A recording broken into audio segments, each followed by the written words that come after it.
everybody. My name is Zach Eaton. I'm the Sergeant of the Public Information Office for Sacramento.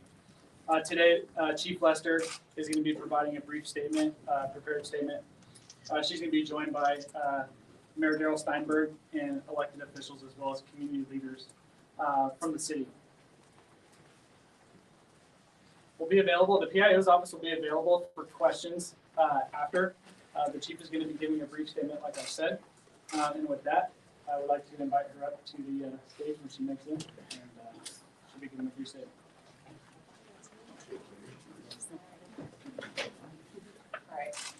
Everyone good? All right. Well, first of all, let me just start by saying how truly sad I am for the families whose lives have been changed really forever, and some have been completely devastated today. We have families whose loved ones have been hurt, and we also have families who have loved ones that are just simply not coming home today. The scale of violence that just happened in our city is unprecedented during my 27 years here at the Sacramento Police Department. We are shocked and heartbroken by this tragedy, but we are also resolved as an agency to find those responsible and to secure justice for the victims and their families. We are committing a great deal of resources to this crime, and we are thankful to our regional and our community partners, many of whom are here with us today, who have reached out to help us. I would also like to thank the governor and his office who has offered to assist us. Here's what I can share with you at the early stage of this investigation. Around 2 a.m. this morning, officers heard gunshots near 10th Street and K Street and saw people running. They were on scene almost immediately, and there they encountered a large crowd and multiple gunshot victims. Officers began to give medical aid, including CPR, to the victims that they found, and at the same time worked to stabilize the scene and learn what they could about the crime. Our officers were assisted by members of the California Highway Patrol and the Sacramento Fire Department, and all of our agencies tried to save lives. What we now know is that 18 people were hit by gunfire. 6 have died. They were all adults. There were 3 men and 3 women. While the official notification to the victims' families will be handled by the coroner's office, our detectives are working with the coroner to make this happen as quickly as possible.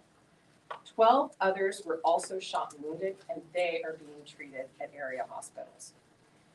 This investigation is only hours old, and we are at the beginning of this process. I know you have questions today, and I won't be able to answer all of those because I won't do anything that would jeopardize this investigation. What I can tell you is this: investigators are working to identify those responsible for this horrific act. We know that a large fight took place just prior to the shootings, and we have confirmed that there are multiple shooters. Investigators are currently interviewing numerous witnesses. We have located hundreds of pieces of evidence at the scene. Every one of those we processed to help us learn more about this crime. And one of the items that we found was a stolen handgun. We also found that buildings were struck by gunfire during this incident. We have video from our police camera at 10th and K Street that captured portions of this shooting. And we have received multiple videos and tips from members of the public. We are deeply grateful for that. And I want to thank the public for their assistance. I would also ask that this continue, and anyone with information about this incident, contact us immediately. We have opened up City Hall as a meeting point and an information point. We also have a dedicated an investigator to be a liaison to ensure that they get as much information as we can share. What happened last night is the biggest and most recent example of what we all know. Gun violence is truly a crisis in our community and has increased not only here in Sacramento, but across the nation. This tragedy only strengthens our commitment to reducing violence in our community and finding meaningful and lasting solutions to the problem. We are working hand in hand with our community partners to focus our resources and efforts where they will have the greatest impact. I'd like to recognize some of our partners who have joined us here today and stand with us. We all understand that solving the problem of gun violence will require a community-wide effort because public safety is a shared responsibility. And with that, I would like to introduce our mayor, Mr. Mayor Daryl Steinberger. Thank you very much, Chief Lester. In addition to all you said and what will be said in the next few moments, I hope the community at large sees the power of community behind it, which are my colleagues, my fellow elected officials, Vice Mayor Ashby, Councilmember Jennings, Councilmember Chenier, and of course, Councilmember Valenzuela. But beyond that, the business leadership of our community representing the downtown area, but also the community leaders, the community-based organizations that stand with us in saying enough is enough. I want to thank the governor as well, who reached out to me directly, as well as his chief of staff. I want to thank our first responders, the police and fire personnel that were on the scene in the middle of the night, as always, walking into uncertain situations, risking their own lives. I have every confidence that Chief Lester and the hardworking men and women of the police department are going to find who was responsible for this horrific and unacceptable murder, and they are going to arrest them, and that we will bring them to justice. For that must be part, and a big part, of our community's response. But it is much more than that. The chief alluded to the unacceptable increase in gun violence. I want to remind all of you of a day not so long ago, pre-COVID, when the city went 2 years without a single homicide involving Sacramento's youth. 2 years. And now we are living in a different era. And it's not to blame what's occurring in this spike on COVID or anything else. We must all take stock and ask ourselves, what can we do different?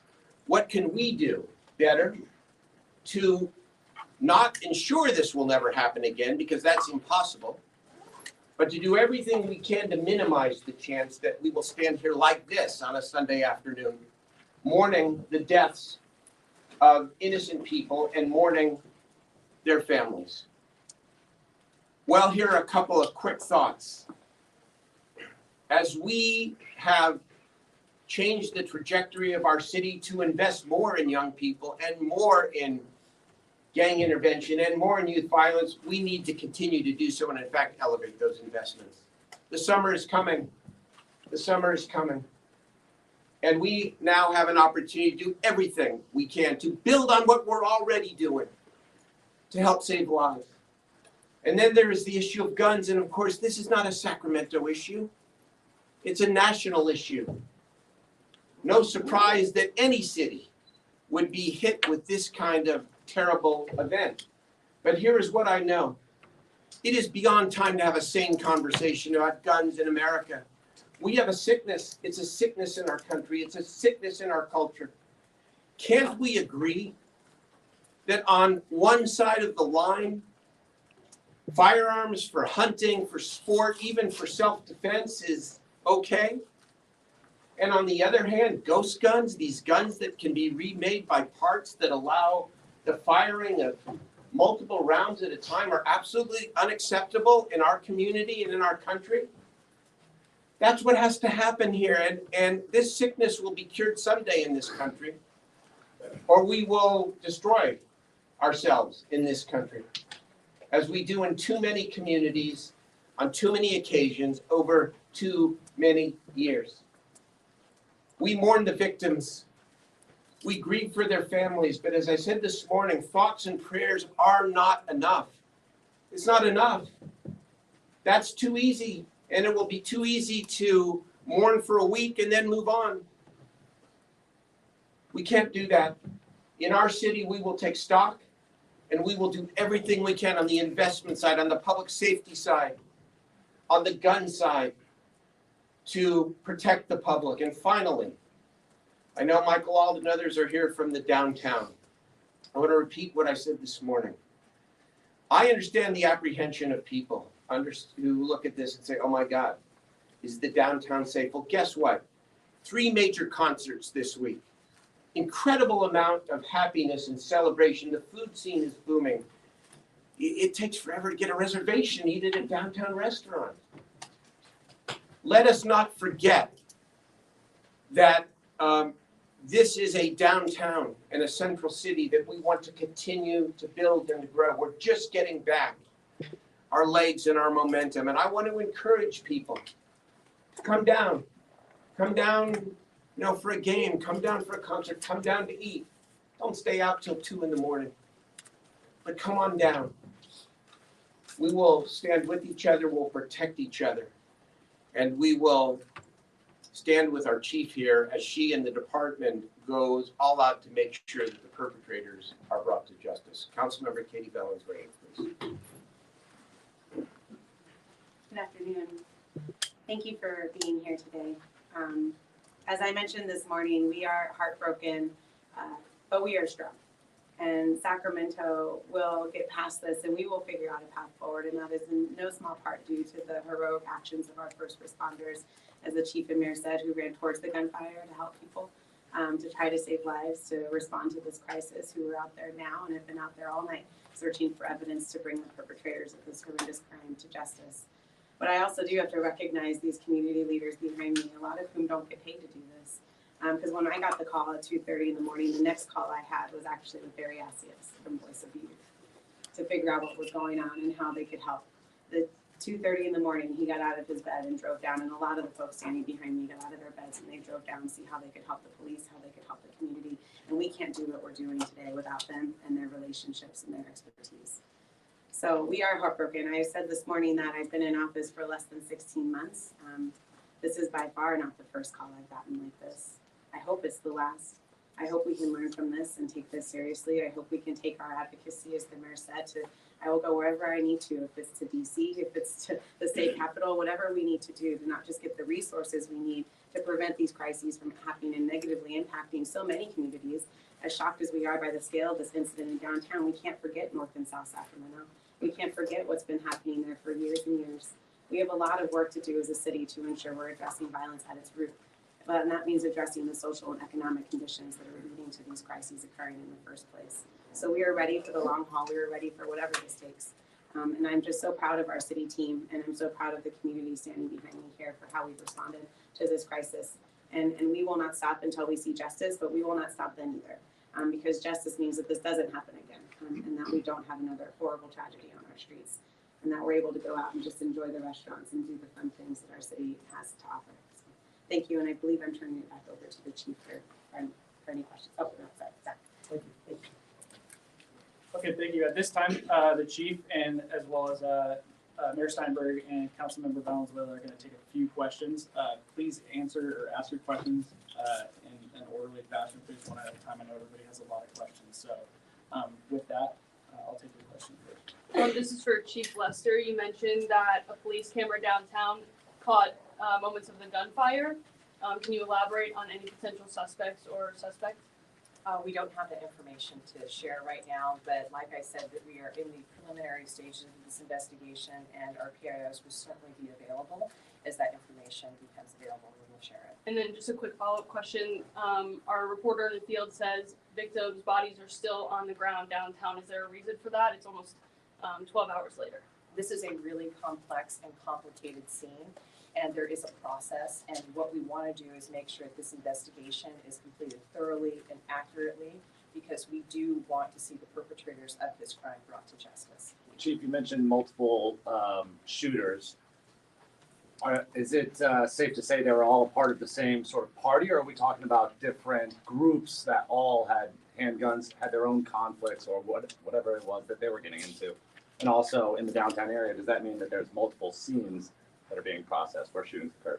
You can see that it's a very large scene downtown. We have multiple blocks that are actually blocked off right now while we do the investigation. But I don't have the information that you're asking as far as the suspects, but I do expect to have more information in the coming days, and we will share that. Chief, Can are you there say any how crime many scenes shooters? outside? Chief, how it talks of, we're talking about the youth, and then we're also talking about ghost guns. Have we confirmed that the guns or guns that were used in this were ghost guns, assault rifles? Have we confirmed that the suspected shooters were youth? No, we haven't confirmed any of that information at this time. Say how Can you many tell us about shooters? the Thank you stolen very much. firearms? Thank you very Where much. was it stolen I'm gonna from? be available to answer a lot of your guys' questions. With that, This we're is gonna one conclude for the the mayor. Chief Lester's part of the press conference. But from here on, I'll be able to take your questions, and I'm sure the nice people up here will also be willing to answer your questions. For Mayor Steinberg or for Mr. Alt, you mentioned King's Games restaurant, downtown's gonna continue. Is that a sign that gun violence like this is becoming more normal in Sacramento? We can never accept it as normal, and we never will. But we also have to live our lives and do our very best to assure people that we're doing everything we can. Look, violence is random. Violence is prevalent throughout the entire country now, but it is in fact random. And so we want to urge people to be safe, of course, but we don't want to shut down either, because that would be the wrong response. Thank you. You know, the timing of this is obviously frustrating, but keep in mind, I mean, we've invested a tremendous amount in the downtown, and we've seen over the last several months a return to office. People are coming back to work. They're coming back to events and activities. This event, while frustrating, and you know, our hearts absolutely are with the victims and their families, we've got some incredible momentum that we cannot back away from. We've got to continue to invest in downtown. We would ask the community, please keep coming down. You've heard that. This is an opportunity for us to reopen this city and welcome back that energy that is so successful. Communities are known by their urban centers, and we are not backing away from continuing to lean into this. Michael, this is Graham Womack. You and I have talked before. Is there a possibility of putting more lighting on K Street or maybe more cameras? Like, what do you anticipate being? Absolutely. The timing is perfect. So we've worked and partnered with the city in the ARPA funding. We got resources to not only help with more lighting. By the end of this month, you're going to see the implementation of new security that's going to manage not only the JKL corridor. We've got additional lighting in Old Sacramento. We're working with law enforcement on security cameras. A lot of this stuff is challenged a little bit with supply chain, but there's absolutely an investment in the public environment and public safety that in the future really will allow us to have more capacity in that area. We just put forward $8.1 million from our federal rescue plan dollars for exactly the purpose that Michael just described, to maximize safety, to provide better lighting, to have more outreach workers, to invest more in the ambassadors and the community leaders that are back standing behind me so that we can intervene earlier when there is a fight, so that it doesn't spill out into the kind of thing that brings us here today. And so it's $8.1 million. It's all in process. Some of it's already out, but it continues in process to elevate the security and significant additional resources for gang intervention and for youth programs. We have these pop-ups, you know, most Friday and Saturday nights throughout the community, and they're great, but they're not enough. They're not enough. We're going to need to go 2-3 levels deeper here. Mayor, on that note, because I noticed we've got several youth advocates, community activists in the fair. Do you want to say something about you've taken a stand on asking for more funding for outreach? What does this latest shooting show that's needed in the community? I believe this is a day of reflection. And I think, and I'm hoping that now that we see that this is an opportunity, but I also want to encourage folks to know that it is safe in Sacramento, but the safety is going to be provided by the outcomes of today. And I feel like the outcomes of today will be that we should see more support. And we're hoping that the support won't come later, but come now. So we've urged our community, we've urged our leadership to see this in a different way. I think we have, but in this moment, in this time, there was nothing that could have been done to stop what was gonna end up happening. This was gonna end up happening, whether there was community leaders there or even police officers in the site. Because some of these things that are happening are isolated incidents and isolated situations where certain people have issues. And unfortunately, this was a cowardly act where issue now per innocent bystanders. Can we get your name, please? Okay. Barry Axius, BERRYACCIUS. And When Mr. you Mayor, say if I I'm can ask confused a tonight, question, is there ask a question That about, will conclude our- where Barry speaking That will conclude our about, news because conference. Barry That will conclude our has news been conference. asking for funding, Mr. Mayor, for youth programs for years, and you've offered that funding. If I could ask the question, Last one. as the last one, can you offer a commitment today for this in an actionable Well- item for the long term, not just year-over-year funding for youth? First of all, just several weeks ago, the city council voted to invest an additional $5.1 million in youth. And so we are not just reacting to the tragedy of tragedies here.